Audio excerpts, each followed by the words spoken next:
probably win, you know, a first year scene trophy. Or award. All right, moving on from that, now let's talk about Manchester United, who have opened the doors to their men's first team £50 million building at the Carrington training complex. Why are you laughing?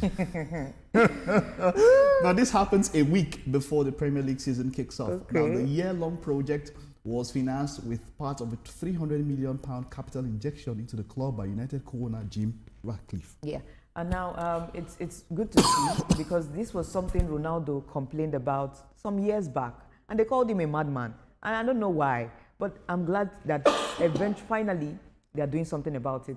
And guess what? The players, of course, they could see the UEFA Champions League trophy, just the mere 3 that United won, and they're proud of it. It's good to see that an institution like Manchester United, you have all, in fact, you need people to come see. It's like it earns you even more money that you have fans coming for a tour and come and check what's going on at the club and all of those stuff. But when you still have old equipment, you have what they call it now, instruments that are being used the days of the 1994 set or 1998. The swimming pool is still the same thing. The gym, the gym institution is also messed up. Nothing has been upgraded. It sounds somehow like it does. An institution like Manchester United. United, yeah. I'm not talking about Brighton. I'm not talking about Burnley. Manchester United. Don't forget that they also broke the record for the second highest waterfall when the stadium was leaking. You know, am I lying?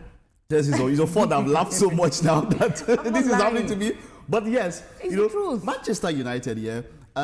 It was the glee with which they were cutting the tape and all of that. Yeah. Players go like, CR7 came back and said, look, I've left here, almost 2 decades. And I can still see the same thing I left here. Same staffs, same food, same cafeteria. To about one of the most recognizable brands in the world. I'm not talking about just sports. This is major.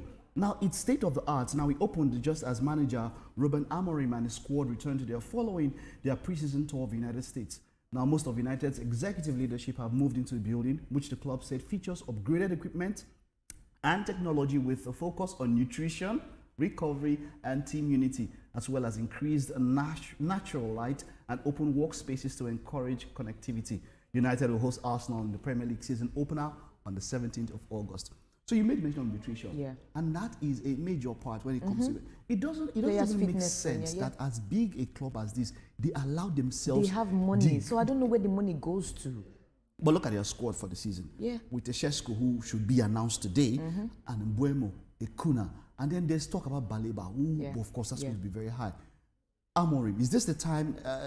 What do we expect from Manchester United this season? If there's any manager that is lucky for the Manchester United regime, it's probably Ruben Amorim. Okay. Aside from what happened last season, it's enough to scrap the whole slate and say, okay, let's scrap last season. Okay. Last season was an outlier. The fact that we finished 16th or 15th. Battle regular relegation. Yes, we dug up histories that were buried far at the Alex Ferguson end, or Bobby Charlton end. But moving on now, they've not just given him money to sign players to rebuild and see how we can start a new project. They've also made sure that the environments are also quite conducive for the players. They have the right equipment, they have the right structure and everything. So it makes sense. Because you look at clubs like Real Madrid, you look at clubs like Bayern Munich, go to their stadiums, go to where there was one particular video before Kylian Mbappe signed, where you saw that video. It was each player. It wasn't just it's like hostel. A hotel. No, it was like hostel is even small. Five-star hotel for each one. So your place, your entrance into your own. And guess what? I remember seeing it on the training ground. No. See, let's not forget, Real Madrid's training ground is the city. No, don't worry. No, for those who don't know. They don't know. Real Madrid's training ground is like... It's called Real Madrid City. It's like Ikeja. Or Ikeja and Ogba. It is that, it's a city. So people, they remember that time there was talk about Carlos, Roberto Carlos, having an issue with his wife and then going to... So they thought, oh, maybe Baba is just chilling in one place. No, it's a city. He's living fine. It's a city. He's vibing, he's chilling. You understand? So yes, that's what we should expect from a top club. That's what we should expect from a top club. Look at them now. Look, you could see the light in the faces of these players because they've been starved of something like this.